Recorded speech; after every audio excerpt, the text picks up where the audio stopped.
هنتكلم على حياه الاميره ديانا وجوزها تشارلز كعلاقه كلاسيكيه بتجمع ما بين القلق والتجنب. تظهر ديانا بشكل عاطفي جدا، عندها رغبه في العاطفه وان هي تكون قريبه وبتتعلق بسرعه جدا. لكن الامير تشارلز على النقيض، منعزل عاطفيا ومش متجاوب بشكل كبير مع مشاعر الاميره ديانا، وعنده ميل كبير للهروب من المشاعر دي على الرغم انه كان على الاغلب بيحبها ومختارها، وده اثر على علاقتهم بشكل سلبي جدا زي ما كلنا عارفين. طب لو قلت لك ان جزء كبير من تفسير شكل العلاقه دي ممكن نقول في حاجه اسمها انماط التعلق اللي بيشرحها كتاب اتاتشد. النهارده هنغوص شويه في اعماق نفسنا وهنفهم احنا ليه بنحب بالطريقه اللي بنحب بيها، ليه في ناس بتتعلق بسرعه جدا وتترعب ان العلاقه تنتهي فتلاقيهم عمالين يرنوا 20 مره في الساعه، وناس ثانيه على النقيض بتترعب اصلا ان العلاقه تبدا وتختار ان هي تختفي وتهرب لما تلاقي الموضوع ابتدى ياخد شكل رسمي. نظريه التعلق دي عملها دكتور نفسي بريطاني اسمه جون بولبي. النظريه دي بتقول ان تجاربنا وشخصياتنا وطريقه تربيتنا بتاثر بشكل كبير جدا على الطريقه اللي هنكون بنتعامل بيها في العلاقات العاطفيه، والانواع دي بتاثر بشكل مباشر على شكل علاقتنا، وهنا على افتراض ان في قبول مبدئي ما بين الطرفين. النوع الاول هو التعلق القلق او اللي بنسميه الانكشس اتاتشمنت. صاحب النمط ده بيبدا اي علاقه بحماس وحب شديد جدا،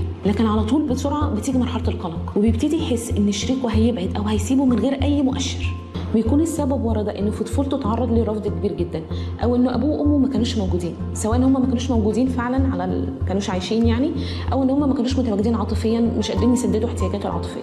فدايما بيشوف نفسه ان هو الطرف الاقل في العلاقه، وعشان يضمن ان هي تكمل بيبدا يضخم اي ميزه صغيره في شريكه ويتجاهل قدام ده اي سلوك مؤذي او سلبي من شريكه، ويكون مش بيطلب الطمانينه بشكل مباشر، لكن بيكون بيحاول يوصل احتياجه ده او ان هو ياخده بالالحاح الزايد. فممكن يكون ان هو بيتكلم كتير قوي ويغرق اللي قدامه اهتمام، او ان هو يختار ان هو يسكت فجاه ويسحب نفسه ويشوف شريكه هيعمل ايه، او ان هو يهدد بالبعد ويشوف رد فعل اللي قدامه. فلو حس ان الطرف الثاني هيبعد بجد وهيسحب نفسه بتجيله حاله رعب، ويحاول بكل الطرق ان هو يشده تاني ويضغط عليه علشان ياكد له ان هو بيحبه وعايز يكمل معاه. النوع الثاني بقى هو التعلق التجنبي او الافويدنت اتاتشمنت. النوع ده اللي هو ان اول ما العلاقه ليها ان هي هتقرب زياده عن اللزوم وبيحس ان هي على الطريق ان هي خلاص هتاخد شكل رسمي بيتخنق، مش عشان هو مش بيحب، لا، هو بيهرب لان القرب نفسه بيخوفه، بيكون عنده صعوبه شديده ان هو يعبر عن مشاعره، وبيهرب من الحميميه او اي علاقه قريبه وبيحط حدود كتيره قوي.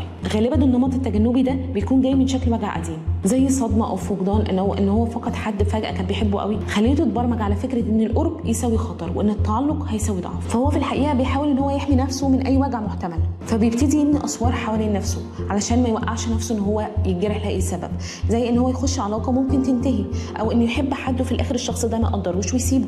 وبيكون من جواه عنده فكره رومانسيه كده ان هو مستني شخص اسمه زوان، الشخص اللي هيبقى كل حاجه فيه كويسه قوي واللي هيكون يستاهل ان هو ينزل دفاعياته ليه، وهو مستني بقى زوان او الشخص المثالي ده بيكون بيضيع قدامه فرص حقيقيه جدا لعلاقات ممكن تبدا وتكمل، وبينجذب للناس اللي غير متاحه عاطفيا او اللي هي اصلا مش مهتمه بيه، فبيقنع نفسه ان انا مش ضد الارتباط ولا حاجه، انا بس لسه ما لقيتش الشخص الصح، لكن لما الاقي زوان والشخص اللي هو مناسب جدا انا هتجوزه بكره. وهنا بقى بيجي شكل العلاقات الاشهر، والكارثه تبدا لما يحصل اعجاب متبادل ما بين المتجنب والقلق، واللي في معظم الاوقات بس مش شرط يعني بتكون البنت هي النموذج القلق والولد هو النموذج المتجنب. ليه بقى؟ لان كل واحد فيهم بيلاقي عند التاني الحاجه اللي هو مفتقدها. القلق بينجذب جدا لثبات وجاذبيه وغموض المتجنب، في حته كده هو مش عارفها فشايفها جذابه جدا. المتجنب بقى بينجذب للدفء والاهتمام اللي بيقدمه له القلق، اللي هو الله في حد مهتم بيا وعايزني اكون موجود جنبه طول الوقت، وبيسدد بشكل غير مباشر الخوف اللي انا حاسس بيه، ويبدا الصدام. القلق طول الوقت خايف يتساب فبيطلب وضوح واطمئنان من المتجنب، والتجنب هنا بقى بيبتدي يحس بالضغط فبيطلب مساحه ويبتدي يبعد. فالقلق يبتدي يفسر الهروب ده على انه مش عايز يكمل علاقه او ان هو رافض الشخص ليه، فيضغط اكتر انا عايز اعرف احنا فين، والتجنب يفضل سايب كل حاجه في المنطقه الرماديه. وغالبا العلاقه دي بتنتهي بشد كبير قوي وبعد كده انفصال، مش انهم ما بيحبوش بعض لكن عشان ما فيش توازن ما بين القرب والمسافه. وحلها الوحيد اللي بيحتاج مجهود حقيقي من الطرفين ان التجنبي يبدا يلتزم خطوه بخطوه، والقلق يتعلم ان هو يثق ويهدى كده من غير ما يكون بيلح، وكل طرف من الاثنين يعبر عن احتياجه بوضوح من غير ما يلوم الطرف الثاني او يحاسبه على طريقته في الحب. ساعتها بس العلاقه دي ممكن تنجح. ونيجي لاخر واجمل نوع وهو التعلق الامن او السكيورد اتاتشمنت، وده مش نموذج خيالي بنشوفه في الافلام، ده نموذج حقيقي واقعي وموجود في ناس حوالينا، واجمل حاجه ان ممكن اي حد فينا يوصل مهما كان نمط تعلقك دلوقتي.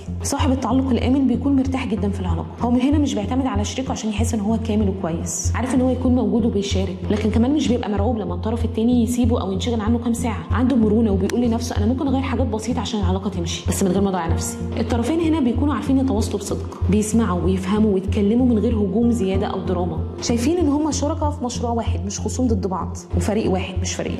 والمفاجاه الحلوه اي حد يقدر يوصل للتعلق الامن، سواء ان انت الشخص اللي بيقعد يرن 30 مره في الدقيقه او الشخص اللي بيرد بعد 3 ايام، المهم انك تاخد خطوه. اول حاجه انك تبتدي تلاحظ نفسك وتشوف انت انهي نوع من انواع التعلق دي. تاني حاجه افهم بقى ايه اللي ورا ده، ايه السبب اللي وصلك لنمط التعلق ده. تالت حاجه بقى ابدا رحله التغير زي ما شرحنا في الحلقه. ليه بقى؟ لانك فعلا تستحق ان انت تعيش علاقه صحيه تحس فيها ان انت في امان مش ان انت خايف. وفي الاخر لو حلقه النهارده لمستك او فرقت معاك وحسيت ان هي بتوصفك او بتوصف حد انت عارفه كويس، ما تنساش تعمل لايك وشير وسبسكرايب واكتب لي في الكومنتس انت اكتشفت ان انت اي نمط من انماط التعلق. وافتكر دايما اني بتمنى لك الافضل. انا مريم عزت وده في البساطه.